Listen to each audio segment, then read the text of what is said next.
Allez, bonjour tout le monde, aujourd'hui nouvelle sortie pour débuter ce mois d'avril, comme vous pouvez le voir sous un beau soleil pour changer, hein. On commence à être vraiment habitué.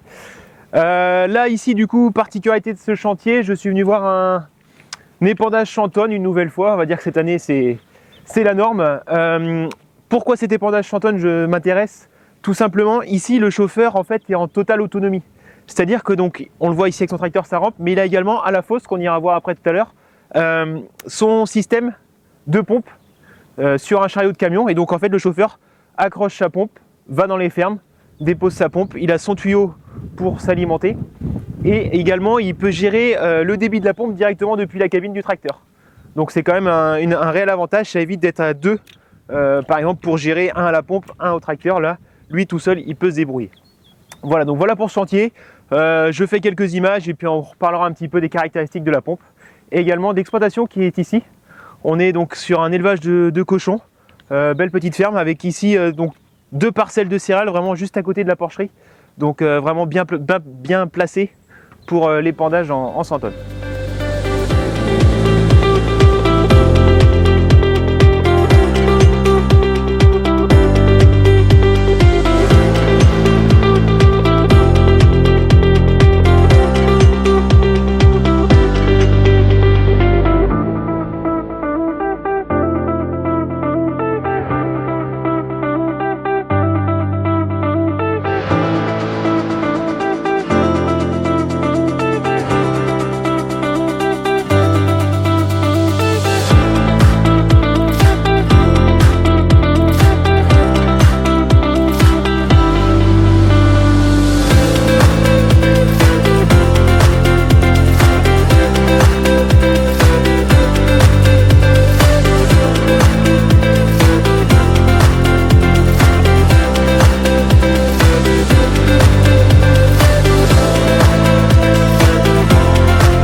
Donc fin de la première parcelle, le chauffeur est en train de replier son tuyau.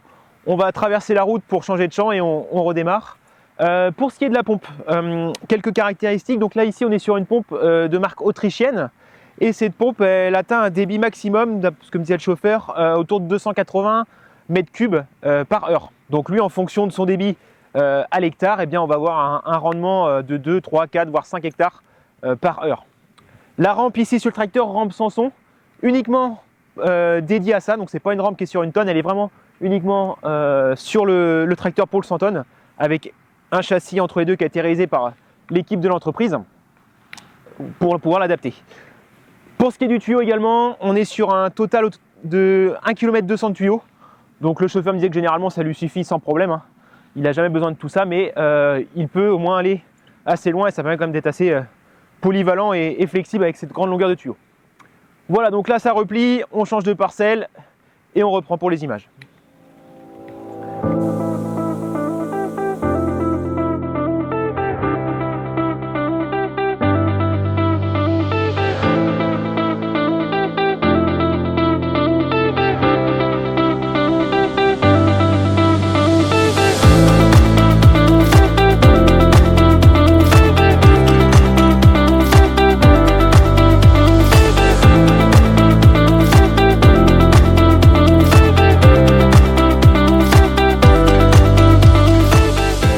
Alors, je voulais faire un petit point avec vous sur la gestion des effluents qu'il y a au niveau de l'élevage ici.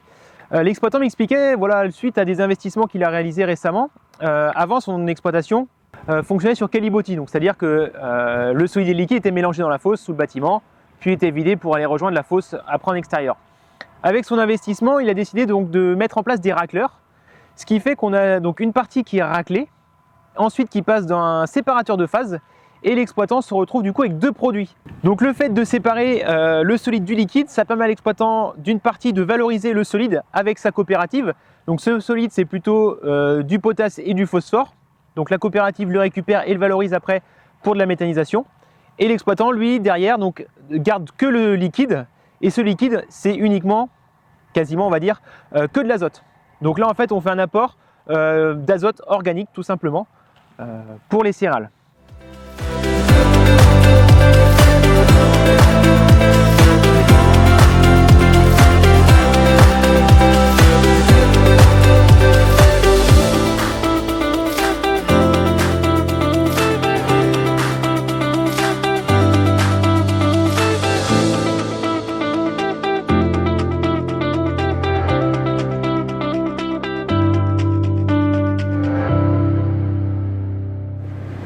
Alors on se retrouve encore une fois avec les BTS GDEA, donc la météo n'est vraiment pas avec nous, on ne peut pas du coup utiliser l'optimer au champ, donc je me rabats sur d'autres TP. On fait des pesées là ici, donc on a des pesons, on a le 8000 de l'école et l'objectif c'est de trouver du coup la masse la plus adaptée pour mettre sur le tracteur à l'avant, de façon à avoir une répartition des charges, 2 tiers à l'arrière, 1 tiers à l'avant.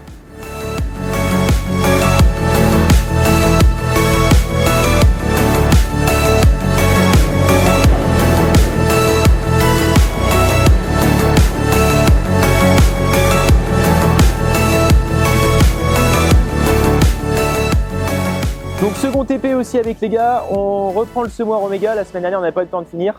Donc là les gars font des pesées, donc voilà ils ont une dose à l'hectare à respecter, ils programment la machine pour que ça soit respecté, on fait une pesée pour voir donc, si c'est bon et ensuite on ira sur la piste d'essai, créer une parcelle et mettre en route le coloriage du tracteur via l'écran et donc la connexion Isobus de la machine avec le tracteur.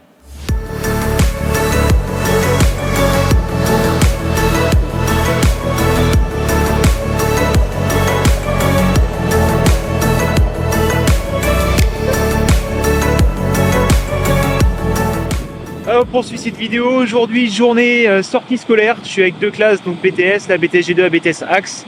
On est à un salon au champ Braise Agro, organisé donc par des élèves du lycée de La Touche à Plohermel. Salon organisé donc dans le cadre d'un projet EPIC pour les BTS.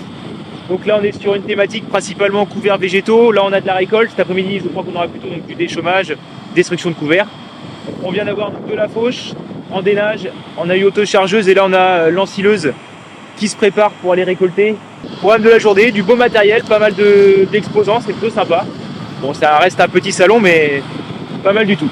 Voilà donc on continue cette journée.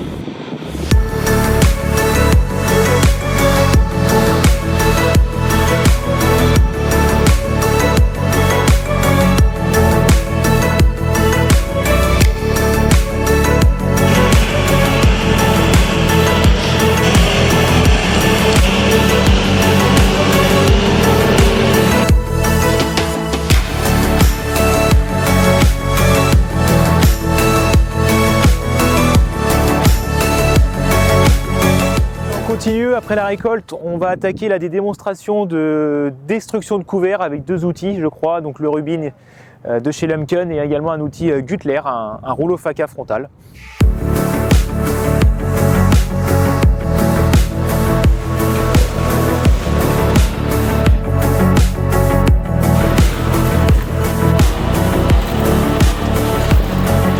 Donc voilà, les démos ont repris, il en vient d'assister à l'outil Güttler, donc un rouleau faca frontal. On a la présentation qui a lieu en même temps. Très satisfaisant, hein, le résultat est vraiment pas mal. Je vous fais voir ça avec les images, on a une févrole qui est bien découpée. Bon, on a un sol qui est un petit peu perturbé. Voilà, après, en fonction du travail qu'on veut faire, ça peut être un inconvénient pour les personnes qui veulent vraiment faire du semi-direct pur et dur. Mais une machine qui fonctionne plutôt bien.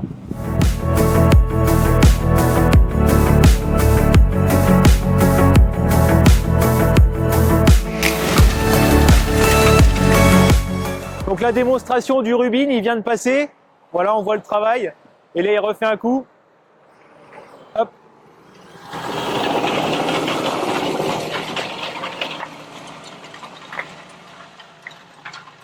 Tac.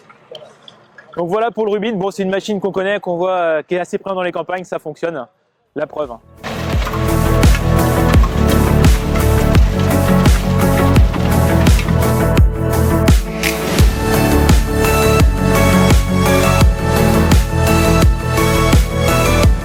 Fin du salon pour moi et les élèves. On reprend la route pour rentrer à Derval.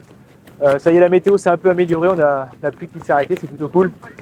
On a pu revoir donc d'autres démonstrations des outils qu'on continue de travailler. Donc là, quasiment toute la parcelle est récoltée et déchauffée. Super intervention aussi, pareil, dans la fosse pédologique. Vraiment intéressant. On se rend compte qu'un sol, quand on lui laisse ce qu'il a besoin, au final, il travaille très bien tout seul. Et on n'a pas forcément besoin de toute cette mécanique, des fois un peu surdimensionnée, qu'on retrouve dans les campagnes. Voilà, bon écoutez, j'espère que ce petit salon vous a plu, puis à bientôt pour la suite de cette vidéo.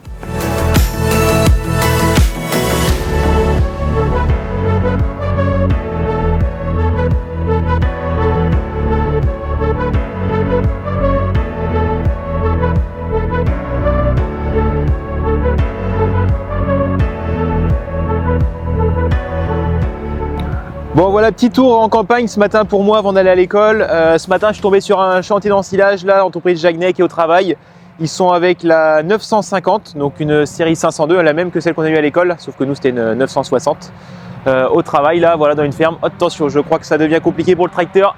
Hop là, bon, eh bien, non, ça repart. Ah, eh bien je crois qu'il va falloir la chaîne pour sortir le petit 300.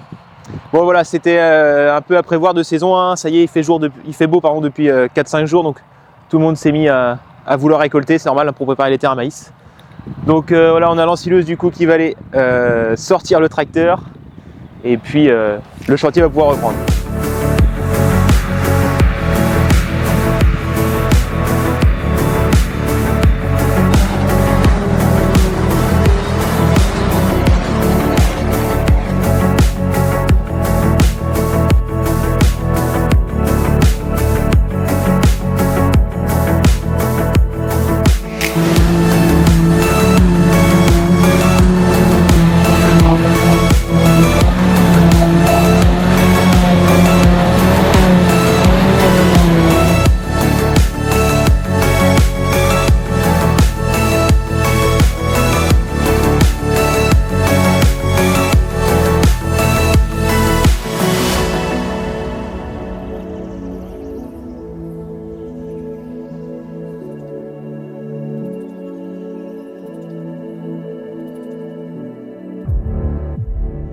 Donc second chantier ce matin, toujours réalisé donc par l'entreprise Jagnet. On est ici sur du semis, donc semis d'orge de printemps. Et oui, comme quoi à mi-avril c'est encore possible. Voilà, donc là c'est le 942 de l'entreprise qui est au travail avec une Hertz Lumpken et donc rampe de semis 6 mètres.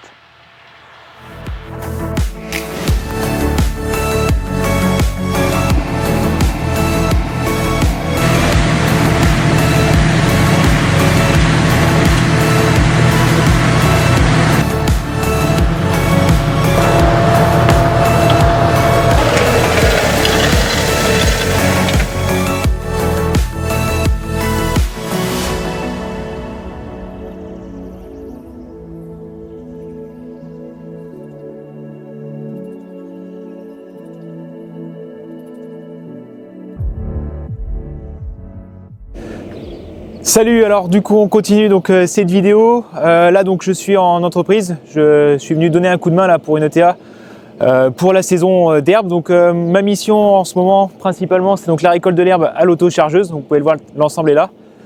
Bon, ce matin c'était un peu compliqué, ça a été pas mal mouillé, donc bon, ça fait quelques traces. Là cet après-midi je continue chez un autre client. On va pas perdre de temps parce que demain la pluie arrive, donc on va aller faire ça et puis on va essayer de tout ramasser avant la pluie. Donc je vous emmène avec moi pour cet après-midi.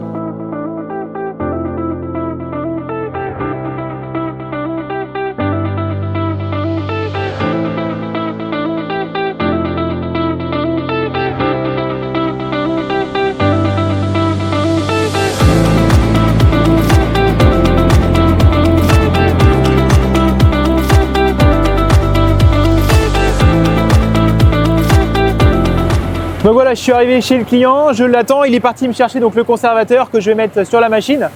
Donc là on est sur du conservateur, on travaille en bas volume. Donc là, vous voyez au niveau de la machine, donc là, ce qu'on voit, c'est le bidon de rinçage, mais j'ai en face de l'autre côté le bidon pour le produit. Donc j'ai 5 litres de conservateur. Voilà, donc en fait, c'est un système où on travaille justement, comme je disais, en bas volume. On a 2 buses au niveau du pick-up qui viennent arroser donc le fourrage. L'avantage, c'est que ça prend pas beaucoup de place. Par contre, le système est un petit peu compliqué dans le sens où on doit rentrer au boîtier un tonnage de matière à rentrer dans la machine à l'heure. Donc autant vous dire que c'est pas évident, mais bon, on y arrive quand même. Voilà, donc l'agriculteur arrive, je mets mon conservateur et c'est parti, on part au champ.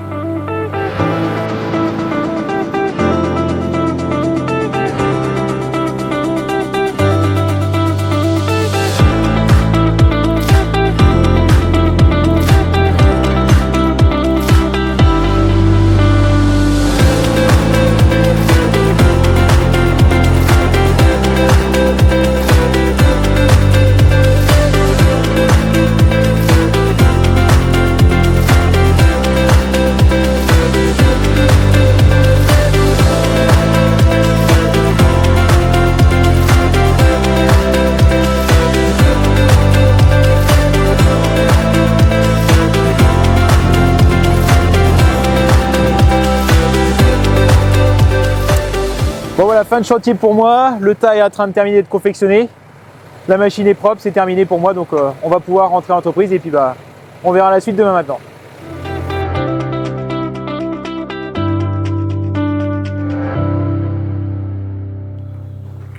Donc voilà, on se retrouve le lendemain. Donc comme prévu, on a eu une bonne averse de pluie là. Donc pour moi aujourd'hui, du moins pour ce matin, préparation, enfin entretien de la machine. Donc là j'ai mes couteaux d'hier qui sont sortis, il faut que je les démonte. Je vais remettre des couteaux que je viens d'affûter et ensuite je pourrai affûter ces couteaux là pour la semaine prochaine. Donc aujourd'hui, je viens de compter 48, 96 couteaux affûtés. Voilà, ça occupe un petit peu.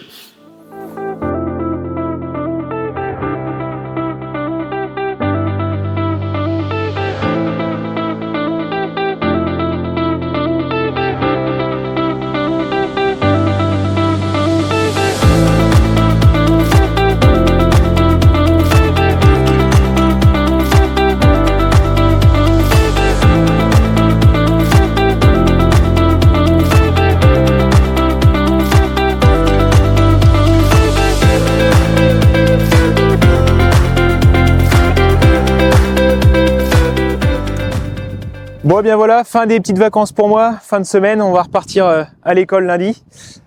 Pour terminer ces 15 jours en entreprise là, mise en route du semoir fraîchement arrivé. Donc là juste avant on était à préparer la terre, on était avec l'Héliodor, donc un outil Lemken. On était sur une reprise de labour, on est passé donc avec l'Héliodor pour niveler. Et au final ça fait plutôt du très bon travail, hein. Ça vaut largement une herse rotative, hein. Il n'y a pas de problème. Ici, on était sur du labour parce qu'on est sur une problématique de régras résistant. Et donc là, on est sur du semis de tournesol. Et donc pour le tournesol, on n'a pas de produit vraiment efficace. Donc là, Adrien préférait passer un coup de charrue pour partir sur quelque chose de propre pour sa culture de tournesol. Donc là, semoir Van der Staat, on s'en est occupé ce matin avec Adrien. On l'a préparé pour le tournesol, on l'a reçu hier. Voilà, une machine très simple à prendre en main. On a été à 1h30, 2 heures peut-être autour de la machine pour la préparer, prendre en main l'iPad et faire du calibrage de semences. Donc une machine plutôt facile à prendre en main. Donc voilà, là on a un peu de soleil, donc on en profite pour essayer la machine et puis on va voir ce que ça donne. Je vous laisse voir tout ça en images.